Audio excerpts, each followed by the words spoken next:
Hello, my name is Muna Qayed. I'm a pediatric blood and marrow transplant physician at Children's Healthcare of Atlanta and Emory University.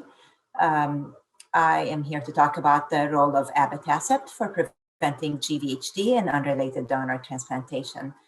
As you all know, allogeneic hematopoietic cell transplantation plays an important role in the treatment of high-risk hematologic malignancies.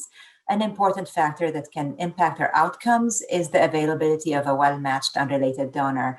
Mismatching is associated with increased risk of acute GvHD, transplant-related mortality, and with decreased survival. And as you also know, this disproportionately impacts minorities and persons of color. We conducted a multi-center phase 2 trial adding abatacept to standard GvHD prophylaxis in patients undergoing in patients with hematologic malignancies undergoing transplantation. There were 2 arms to the trial, patients receiving 7 out of 8 unrelated donors and patients receiving 8 out of 8 unrelated donor transplantation. For the 7 out of 8 unrelated donors, what we noted is a significant reduction in the risk of acute GvHD, significant improvements in transplant-related mortality and overall survival. This led us to hypothesize that maybe the addition of abatacept to standard calcineurin inhibitor and methotrexate could in fact abrogate the risks associated with the mismatching and could make a mismatched unrelated donor transplant look more like the picture of a well-matched unrelated donor transplant.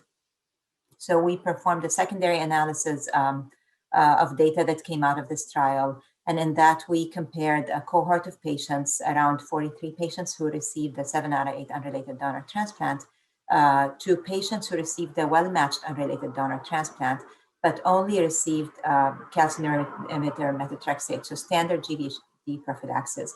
And what we saw there is there were no differences in acute GvHD, severe acute GvHD, chronic GvHD, overall survival or transplant-related mortality, and importantly, no increase in relapse with the addition of abatacept.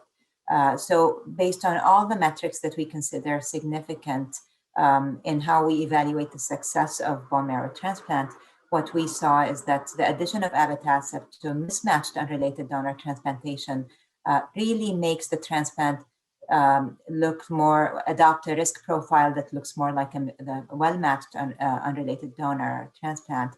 This could significantly open up the donor pool for patients who don't have a well-matched donor in the registry. Another important aspect that we looked at is the increase in risk of infection, and we did not notice a significant profile for the addition of abatacept that could impact the outcomes of these transplants. So overall, we did this in children and adults receiving bone marrow or peripheral blood stem cell transplantation, and we did not note any differences within these subsets of patients.